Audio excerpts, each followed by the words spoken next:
Musical Talk, the UK's independent musical theatre podcast.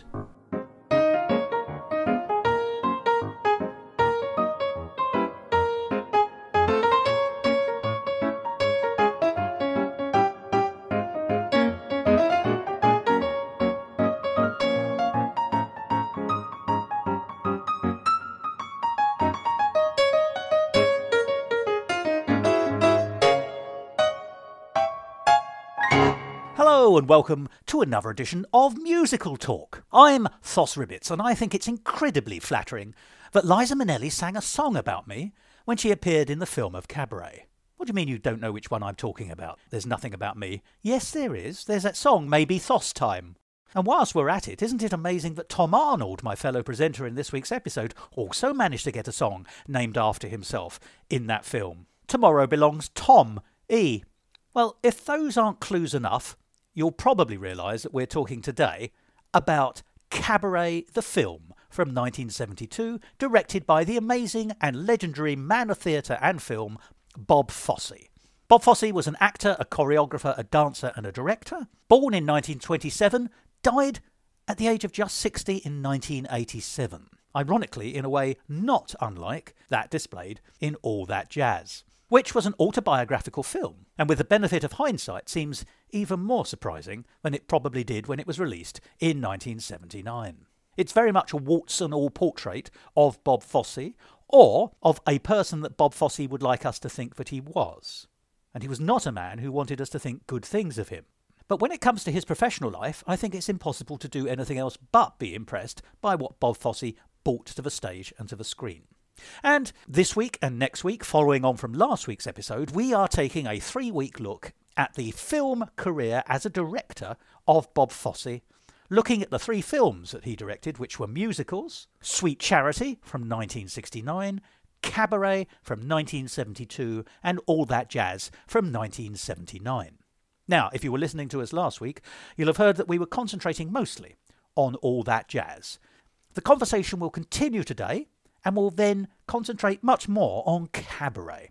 But of course all 3 films, and many more productions, both on stage and film, will be mentioned as we try and sum up what it is that Bob Fosse was doing in his films and what he learnt as a director as his career developed.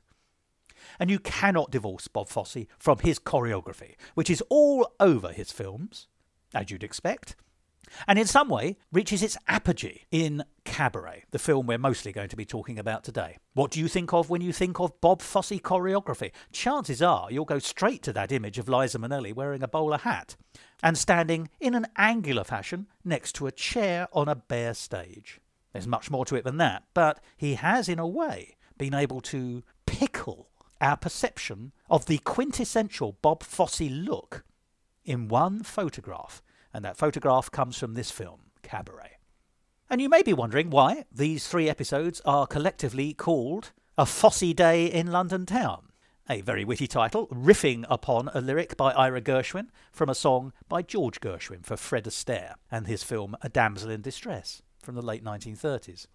Well, it's because Tom Arnold, my fellow presenter in these episodes, and I went to see Sweet Charity and All That Jazz as part of the amazing British Film Institute musical series, which was on towards the end of 2019. And we had such an amazing day that day, and were so blown away particularly by All That Jazz, that we knew that we had to talk about Bob Fosse's film career as a director of musicals. And we would have done so if only that thing called COVID hadn't come along in early 2020. And the rest, of course, is history. But time moved on, and eventually Tom and I were able to resume our plans. So we watched the Bob Fosse trilogy, if you want to call it that way. They're not connected in any other way except that he is the director, but we're going to call it the trilogy for the sake of shorthand. And then I'm going to explain why I've used it in a way that's not a shorthand and takes up a lot of time, so really making the shorthand redundant, but never mind. I digress, as you probably know. And having seen the 3 films, we then sat down to talk about them. And the fruits of that labour are these 3 episodes of Musical Talk. So I think without further ado, after quite a lot of nothing, as Shakespeare might have observed, it's time to get on to that second episode of those 3 episodes. So join me and Tom Arnold as we pick up the conversation from where we left it off last week, and we start moving out of our discussion particularly on All That Jazz into Cabaret, which some would argue is the best and most impressive of the 3 musical films directed by Bob Fosse. Here's a chance for you to find out what we think and for you to see if you disagree. Here's Tom Arnold.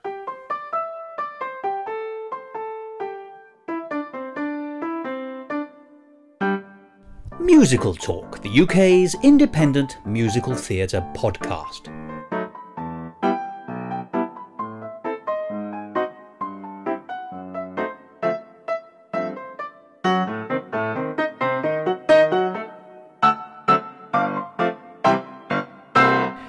It's also interesting, isn't it? Because I think you're absolutely right there. And of course it draws the fact that Fosse is acutely aware that you aren't working, or one isn't working in theatre in isolation. Yeah. And actually the audience are part of your collaborative team, as it happens in any kind of, certainly live production.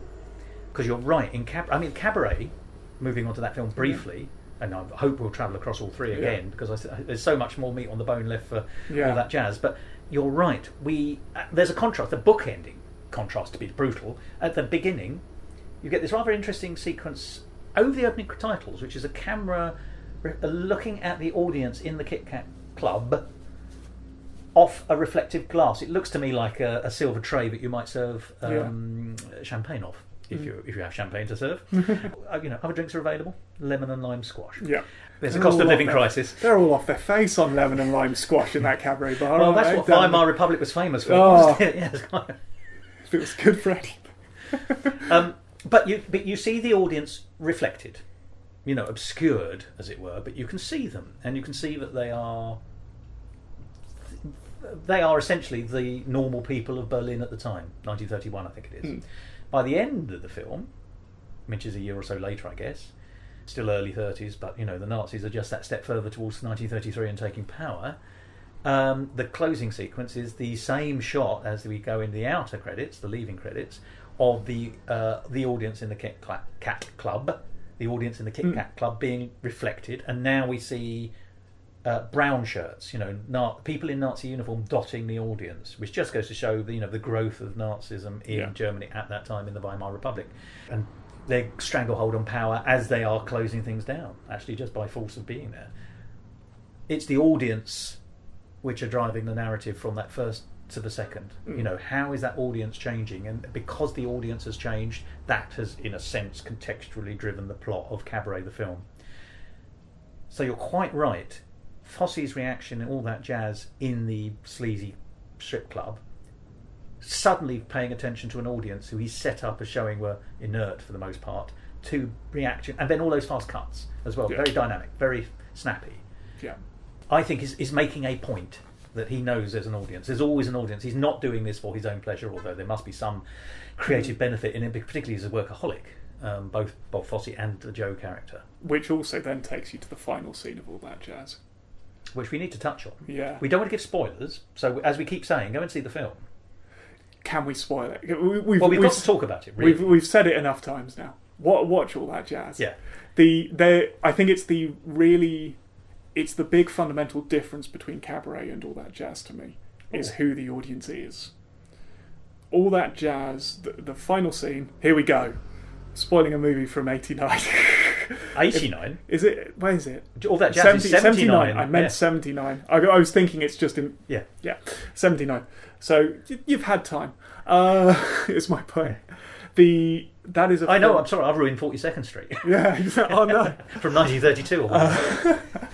The audience... So at the end of all that jazz, this final section of the hallucinatory sequence, Bob Fosse is performing on a stage in what appears to be a TV studio to an audience of everyone from his life. Including his 14-year-old self briefly turns up. Yes, absolutely. He is. So every character we've seen up to that point, he performs Goodbye Life.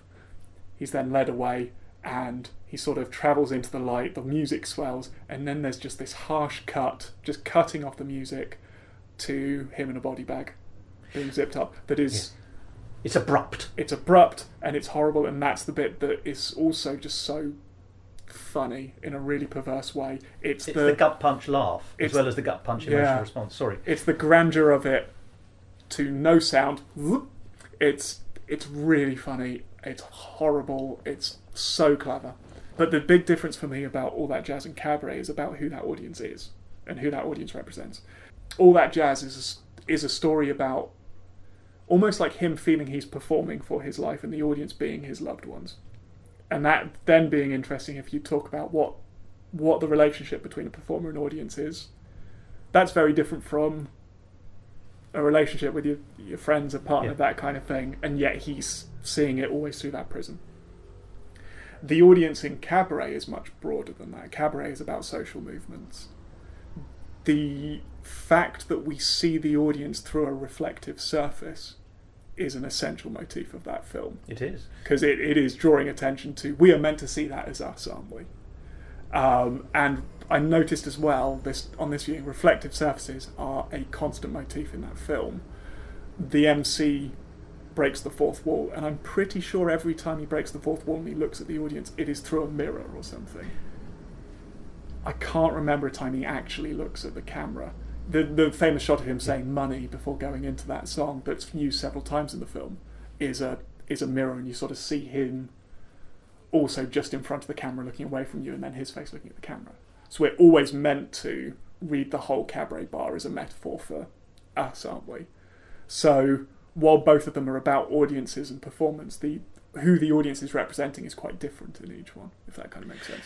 Well, it does. I mean, just at a very fundamental level, I think we in a liberal Western democracy are expected to associate with the Weimar Republic audience rather than the people in wider Germany at that time, who we see once. No, we see them a lot, but in song terms, the only song in Cabaret, the film, which is not set in the Kit Kat Club, is when we go to what we would call a country pub, kind of, a pub schloss. I don't know what it would be termed, but, they're all sitting in the beer garden having beer. As one does, I'm told. Yeah. Perfectly lovely summer's day, and suddenly, and it's a very clever cinematic conceit, we get a close-up of a sort of beautiful blonde young man singing what sounds at first to be like a sort of folk song. And you just think, well, it's the kind of thing that might happen in a pub. Certainly in the 30s, people sang a bit more. It's not Knees Up Mother Brown, which is what I'd expect in any kind of East End pub. But it fits. And then the conceit is, the camera draws away, and this beautiful blonde kid turns out to be this beautiful blonde Aryan, because he's wearing the brown shirt and the swastika, and you read, he's a fully paid up member of the Hitler Youth. And in fact, the song then sort of subverts itself, because it starts off as this sort of bucolic, idyllic folk song about how lovely the countryside is, and then of course it's not about the countryside, it's about fatherland.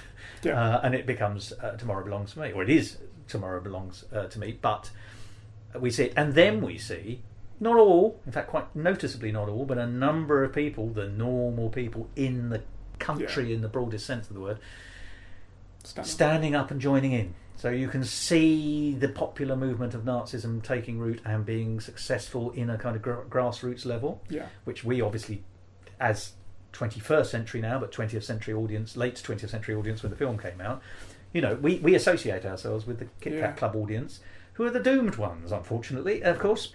So you're right, we're being asked, it's contrast, and we're being asked to make those contrasts. And the illustrations are made exactly as you said. So we've spent quite a lot of time on All That Jazz. We spent a bit of time on Cabaret. And we haven't spent that much time yet on Sweet Charity, but I want to spend a bit more time on Cabaret then, as we seem to be going reverse order to a degree. So, yes, tell me about your response to Cabaret then. And why I didn't like it so much. It's a better film, absolutely, in cinematic terms. It's a better made film, and it's a better structured film, and it's a better film in almost all respects from Sweet Charity. I just enjoyed Sweet Charity more, because it touches my buttons, for one expression. Ticks my boxes might be a nicer way of putting it. My buttons are normally kept locked away from everybody. Well, without the manual, no one knows how to operate them. So. But it's a better film. All right, let me ask you a question. Whose story is the film of Cabaret?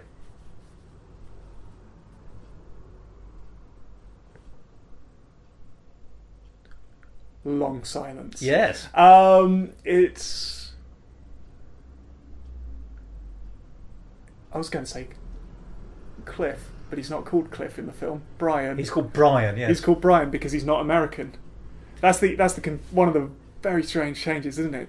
where in the show Sally Bowles is British and the writer is an American. Cliff is American. And indeed on the stage in Britain originally it was Judi Dench. Judi Dench. That recording, yeah. I've dug the original London recording out after seeing it in London recently.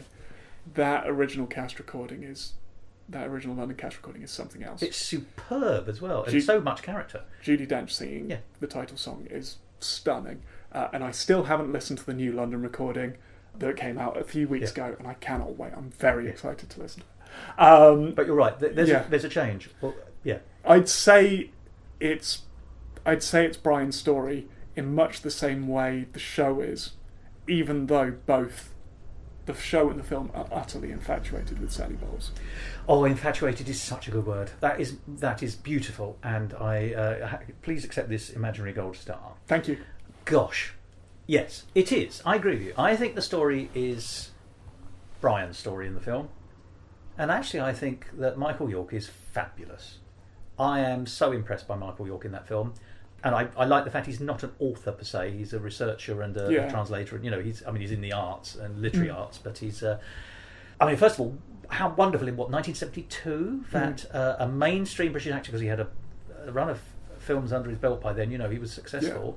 Was prepared to play, initially gay and then bisexual. Yes. I mean, the sexual politics, I think, are actually the most interesting thing for me. Yes. Particularly the trio. I'm going to have to call it the bisexual triangle. Yeah. The biangle. I don't know.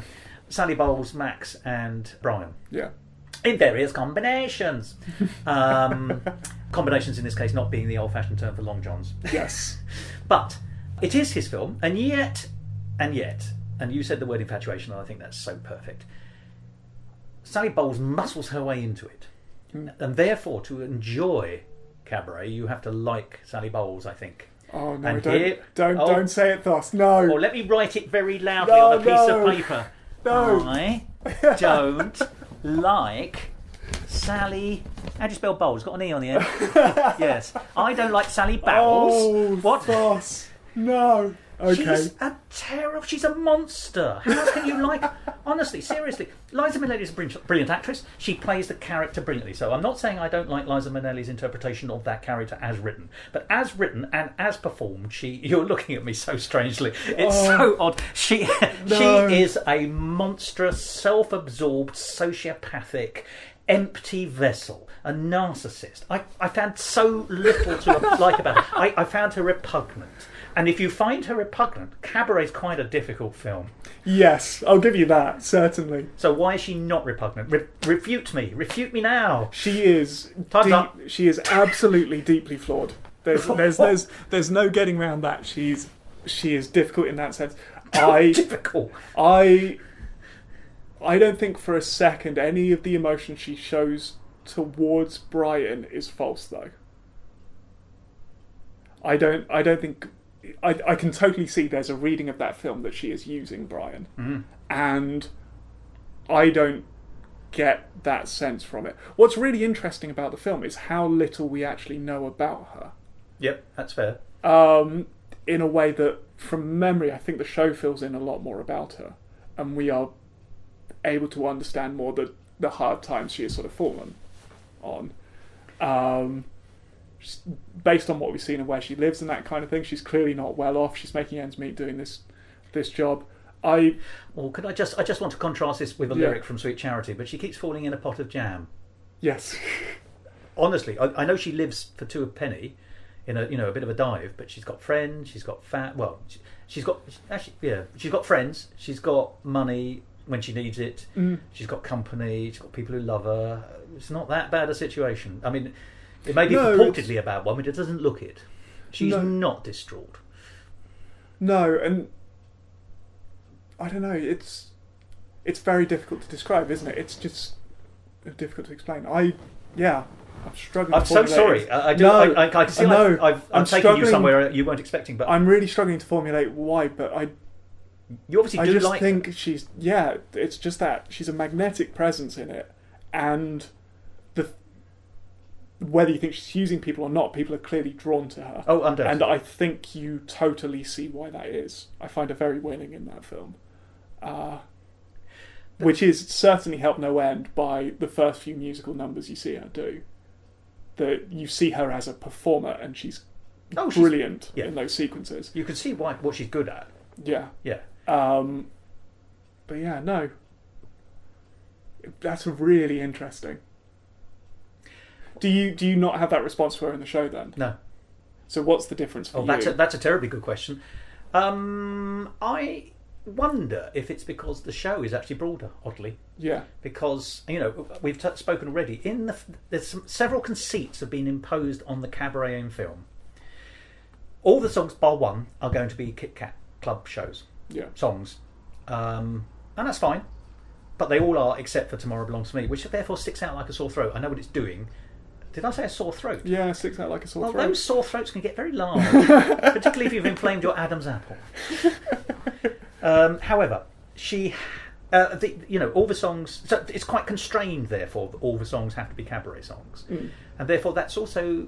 They're mostly satirical, therefore there's very little sincerity in the piece, actually. Ironically, Tomorrow Belongs to Me is probably the most sincere song. Maybe this time? Do you not buy that song?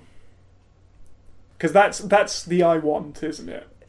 Yeah, but I tell you why. I don't. I think that's her deluding herself, because I think there's only one character that Sally Bowles is interested in, and that's Sally Bowles, and we saw that at the end of the film when she decides, and it's her right to do so, by the way. But she decides to have an abortion, but she's not upfront with Brian about that. She's not considering his views. Now, she doesn't have to at one level, but actually, bearing in mind they are talking about pairing up and going on and moving to Cambridge, if I remember rightly, or Oxford, I think. She's not, and it's clear she's decided what her future is. She's staying in the Weimar Republic to carry on. She's only motivated by what Sally Bowles wants, and at one level that's terribly refreshing, particularly in she's a very liberated woman from the 1930s, which is rare enough. But I don't buy. No, I don't think I do. I don't think I buy her sincerity in any of her relationships with any of the people in the film at all. I think it's all a veneer. I think she's hedonistic, and therefore she's happy to link up with. Yeah. But I know, so maybe next time feels to me like a song for charity. Yes. Well, it's interesting that it wasn't written for Cabaret. Obviously, I didn't know this. What was it? I can't remember who it was written for now. I think it was, but it's a cut song from something else that was put into the film. But Candor and Ebb. Yes, it's Candor and Ebb. Well, that's telling. I think that is really interesting. I didn't know that. It's a great song, by the way. Don't get me wrong, but I don't buy it. I don't buy her motivations in that at all. I also think she deludes herself. I mean, she must be by 1932 deluding herself as to the long-term viability of the project that she's running, i.e. performing in that nightclub. I know she talks about being a film star. What's interesting though is everybody in the film, aside from the two Jewish characters, are completely blind to the rise of fascism. Don't you think Brian is starting to become aware of it? First of all, he leaves. That could be because of the failure of his relationship. I think he leaves because of the failure of his relationship. But he starts arguing with... But the really telling scene is, I've forgotten the character's name, but his German student who turns out to have Jewish heritage but has hidden it. Yeah. And the whole conversation, Brian is saying, hey, she's the girl you love. You've just got to, be open about the fact that's fair. He in that scene in particular, he's and that's very an extremist. Yeah, that's very late in the film as well. I think I think they kind of almost push it out. But here's the question then. I accept your interpretation there, but do you think he's doing it deliberately, or do you think he's naive?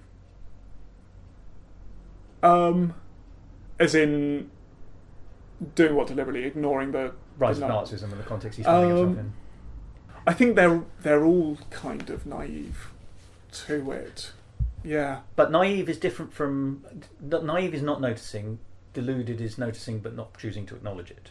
Well, I guess it's that then, because importantly, they're all at the pub for Tomorrow Belongs to Me. They are all faced with the truth at that point, and they all choose to ignore it in their own way. Well, Max disappears pretty short. Actually, Max recognises it and runs for the hills, doesn't he? But both of them are faced with that same scene, and both choose to ignore it. If anything, Brian has seen more of that rise of Nazism, at least in what we've we've been shown in the film. He's more aware. He's been faced with it more than Sally has. He's certainly more politically aware, I would argue, in a broad, maybe in an intellectual sense rather than a... Argue he comes... Well, I mean, Sally does as well, but we don't know how long Sally's been in Germany, where he's just arrived, and he's come from a very cloistered academic environment, and therefore will be intellectually aware of what's happening. Or, well, in 1931 he might not be, but it's interesting. Yes, I'll have to go off and ponder a little further about whether Brian is deluded, naive, or stupid. I don't think he's stupid. I think he's interestingly much less conventional than we're led to believe, and oddly I think he's less conventional than Sally Bowles. I think Sally Bowles is one of these terrible people, I'm sorry, I'm going to say it again, who spends a lot of her time saying, look at me everyone, I'm wacky, zany and a bit quirky, and then we get those marvellous throwaways where first of all she's incredibly heteronormative. She assumes that all men are available on a heterosexual basis, and she asks him the question once she, it has to be pretty much, she has to be led to the realisation that Brian is probably gay, or at least bisexual. He becomes bisexual, I think, but certainly it looks like he thinks he's gay at the beginning. Then there's a lovely throwaway. Sally and Brian are walking down the street, and she says, have you ever had sex with a dwarf? I think the line is, I mean, you wouldn't use it these days, but that's the line. To which his response is, yes, once, but it didn't lead to a relationship, which is not the answer she was clearly expecting. In fact, she gives him a big old-fashioned look. Yeah. But, the idea that you've got this odd, this is a character, I know it's Stephen Spender originally, I mean, but these are interesting it's an interesting male character for 1931. Yeah. Who seems to be in touch with his sexuality, who seems to be willing enough to admit to it more or less in public, which is pretty rare, and is then able to make jokes of a kind of sort of, to use the old-fashioned word, of a deviant nature. I don't see me put any weight on that, but you know what I mean? He is less conventional than she is, I think. She looks to me like a spoilt girl, I'm sorry to say it, who's grown into a spoilt woman. I could certainly understand that reading of it. And she's a manic pixie dream girl, isn't she? To write those words down. I'm sorry. What was that? Manic pixie dream. You not heard of this trope? No. Nope. It's the kind of it's a 90s and kind of mid-noughties almost rom-com trope of these sort of female characters that were bohemian and sort of zany, and that was their primary characteristic, often written by men. Of course. As in this kind of, she's not like other girls kind of way. But she's not so far off that you'll be unattracted to her. Exactly. Yeah, no, I see the terrible capitalism underneath. Yeah, and there's definitely an underpinning with Sally Bowles of that type of character. No, absolutely. Now, I know I've described her in some fairly harsh terms, because obviously she's a fictional character in a film. Yeah. And I so did not emotionally respond to her. The other characters in it, I mean, who's the primary couple and who's the secondary couple? You can tell this isn't a traditional piece of musical theatre, because the secondary couple are not a comedy couple. They are by far the most sincere couple, and you've mentioned as well, because they're also the most politically aware, because they have to be. The ones with, they turn out to be the Jewish couple who have a Jewish wedding at the end, and goodness me, that's still quite tough. It must have been harder and harder at the time, and within the context of what we know with hindsight, which, as we know, is always clear. It looks even harder for them, and we're not spared the fact that even though I can't remember the family's name, but she comes from a rich family, and yet their property is still invaded, and they end up being barricaded in their own house, and by Jew attacking Nazis. I mean, it's terrible, but they are the most sincere couple. They're also the ones it's easiest to feel any kind of emotional response for. It's hard to feel emotional responses for individuals in the film, or am I wrong? No, I'd agree with that. And they obviously take the place of the secondary couple in the stage show of Frau Schneider and Herr Schultz. And the choice here, I think, is really interesting, to go from what is, in the show, very narratively conventional. Yes. I don't mean that to undermine any of the emotional weight of it and the importance of it, but there is a very clear narrative arc to the show where they want to get married. Herr Schultz is Jewish, and he recognises we can't get married because of what that will mean for you. I wonder if Cabaret the film takes place at a slightly earlier time than Cabaret the show does, because Kristallnacht occurs and is a major plot point in the show partway through. That's true. So that feels like it's later in this whole progression. But so Herr Schultz turns around and says, no, this won't work, and he leaves. So that is a complete tragic narrative we are given. With the names of I've forgotten the names of those characters, but the two characters we're presented with in the film, our main characters, Brian leaves Germany before we find out what actually happens to them. He's called Fritz, by the way. Sorry, Fritz. Just to briefly interrupt. No. Is she called Natalie or Natalia? Let's call her Nat. Yeah, Nat and Fritz. Nat and Fritz. Yeah. Sorry, you were saying. But they are given the stereotypical comedy ending, the happy ending, a wedding. Oh, I see. Yeah, all right. But we leave before we find out what happens to them. It's very ambiguous, which is quite horrific to think about. And the film doesn't try to give you a satisfying conclusion there. It doesn't try to give us any kind of satisfying conclusion at all. Which is a clear choice across the whole film, isn't it? Compared to the stage. Why could it? Yeah, the stage show does. Well, it's able to reconcile a few more things, but it's working on a broader canvas. This narrow canvas is also making a point, as is the stage version. But I mean, you're absolutely right. But I'm even thinking, I couldn't work out why Brian, when he was going to the station at the end to leave, to return to academia in Britain, was accompanied by Sally. You know, they'd had quite the blowout over something quite fundamental. You know, utter betrayal from his point of view. But she accompanied him, so are they friends? Well, yeah. On the other hand, she might have just not had anything to do. But when she turns around, she doesn't look back. Now, at one level, that sums up who she is, but she does sort of do that. Funnily enough, she waves, she just puts her hand up and waves whilst carrying forward. Yeah. And I'm going to touch on that thing I said I was going to do.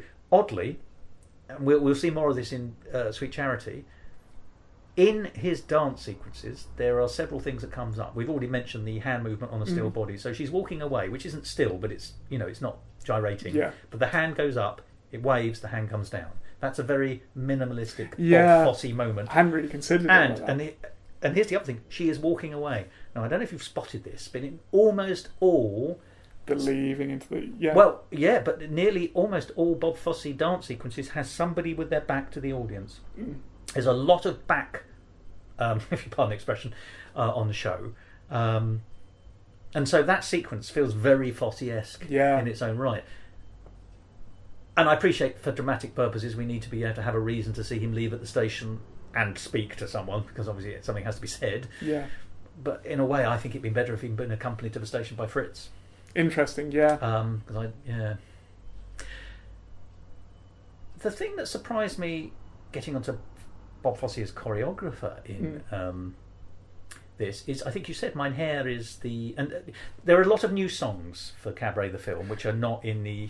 Because this is the stage version. The other thing I was fascinated by with the film, reading about that, is that the new songs for the film are iconic songs from Cabaret. It does now. Well, this is the thing that it makes you.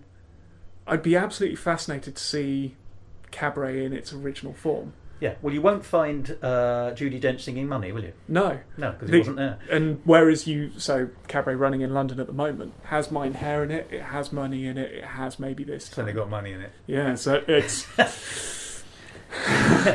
But which is interesting because the London production, not that this is a review of that, does Mein Herr and Don't Tell Mama.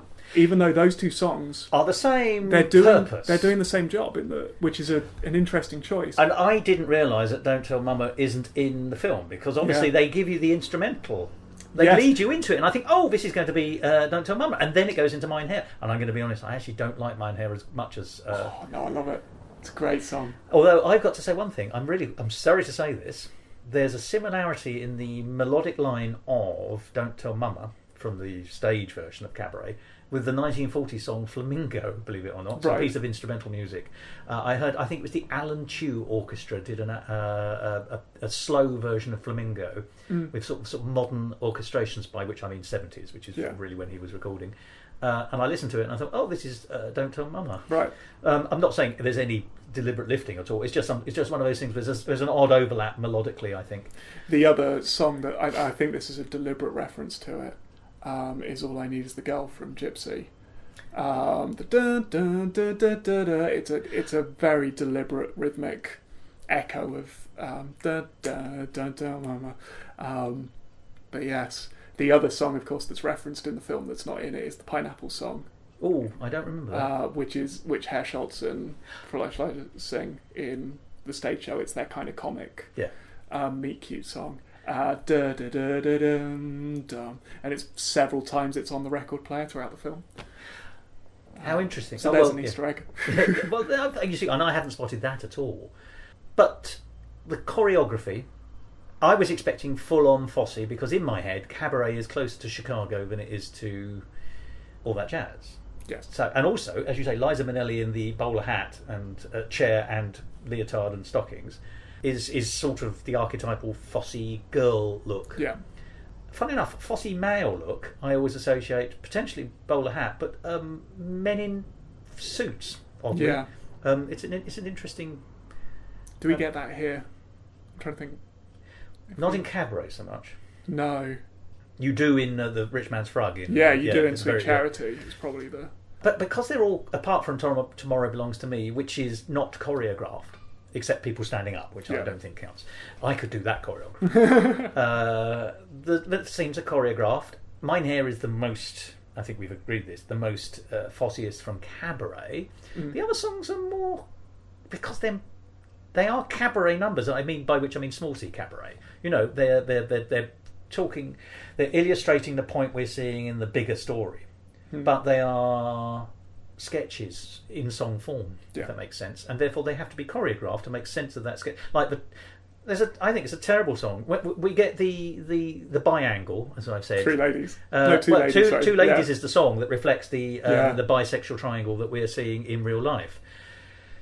It's not a good song, and even the lyrics give up, don't they? I'm living with two ladies, lolly, lolly, lolly, lolly, bibbly, bibbly, blop. No. I mean, it's the Eurovision entry from 1972. No.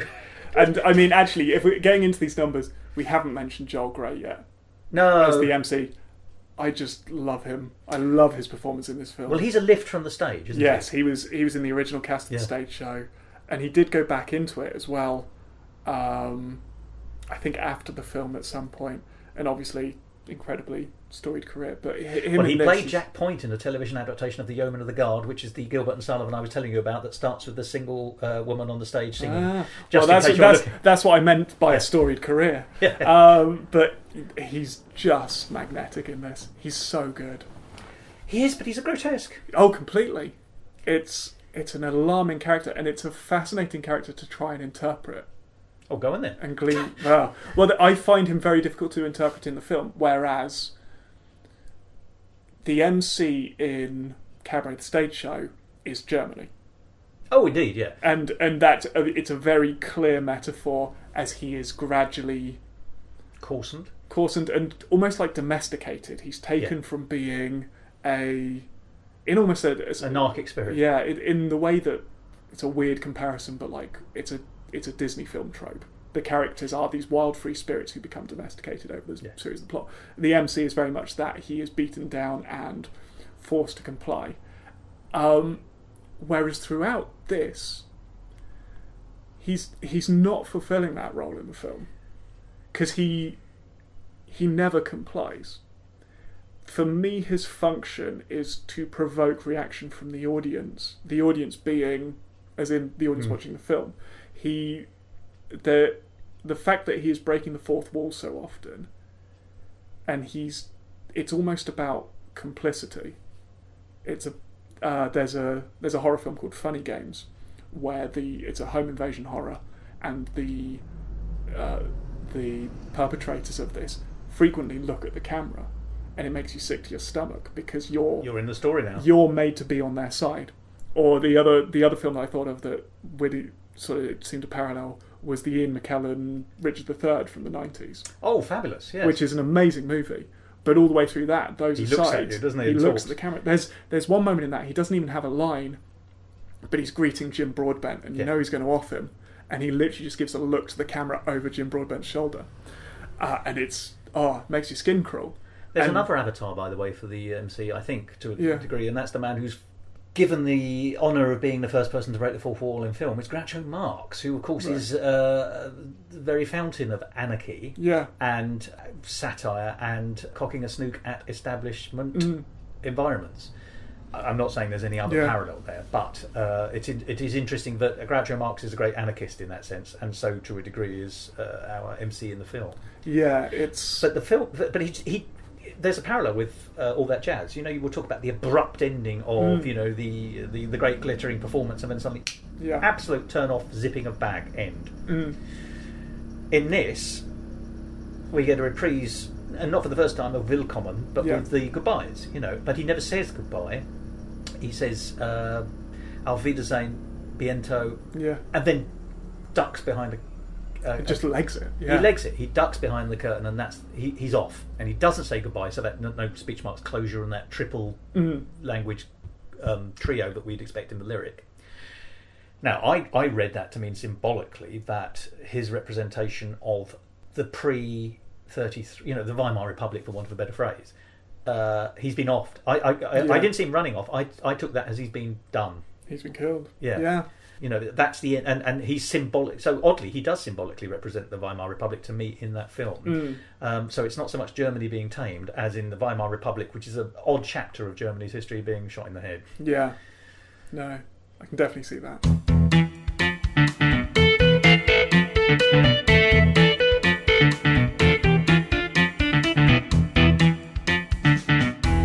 Musical talk. There we are, Tom Arnold there and me talking about Bob Fosse's film career as a director of musicals, and in particular Cabaret. And it is a great pity that I do not like Sally Bowles. And for me that is a real stumbling block to enjoying the film Cabaret. But I can admire it and I can draw things from it. But as you will have heard, I don't think Cabaret is the best of the three musical films directed by Bob Fosse. So, still all to play for. There's one more episode left in this trilogy, so I do hope that you'll join Tom and me again next week, when we'll be continuing to look at Bob Fosse's film directing career, for musicals at least. He did direct other non-musical films, often biopics, and biopics of people involved in controversial or scandalous situations. And oddly, All That Jazz is, it seems to me, the leaping off point from musicals into that branch of his film career. But next week we're going to be talking about the first of his films, and that is Sweet Charity. That came to stage in 1966, where he was the director and the choreographer, and where his wife, Gwen Verdon, was Charity. But of course, in the 1969 film, Sweet Charity was played by Shirley MacLaine. And if you don't know what Sweet Charity is about, it does have a longer title. Its actual title is Sweet Charity, The Adventures of a Girl Who Wanted to Be Loved. And perhaps unbelievably, it's loosely based on a 1957 film by Fellini called Knights of Cabiria, which went on to win an Academy Award. However, that's all for next week. And so to invert and echo the Willkommen, Bienvenue, Welcome of the MC, played so marvellously by Joel Grey in the film, I close this episode with the equivalent. Auf Wiedersehen, au revoir, goodbye.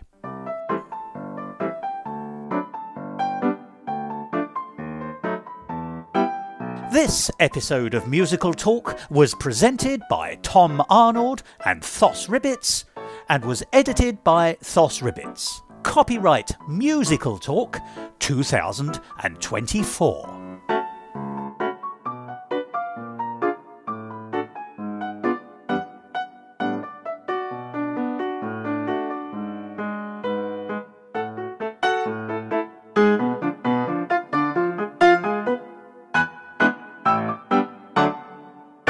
To find out more about the world of Musical Talk and listen to past episodes, go along to our website www.musicaltalk.co.uk or subscribe to us on Apple Podcasts and follow us on the usual social media networks like Facebook, Instagram and X, formerly known as Twitter.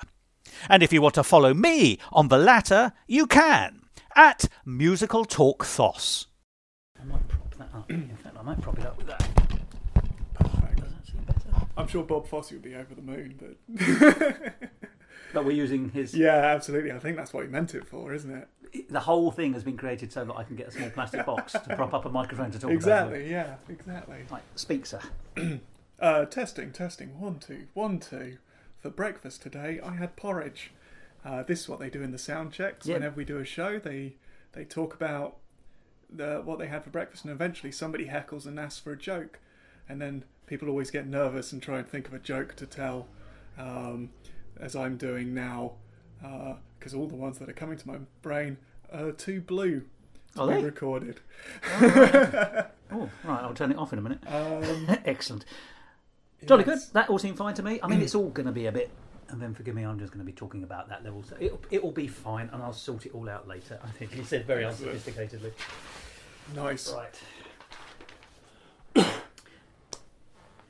I'm sure I'll kick the microphone stand at some stage, and I'm sure you might as well. But if that happens, that's long legs. It's the yes. Oh well.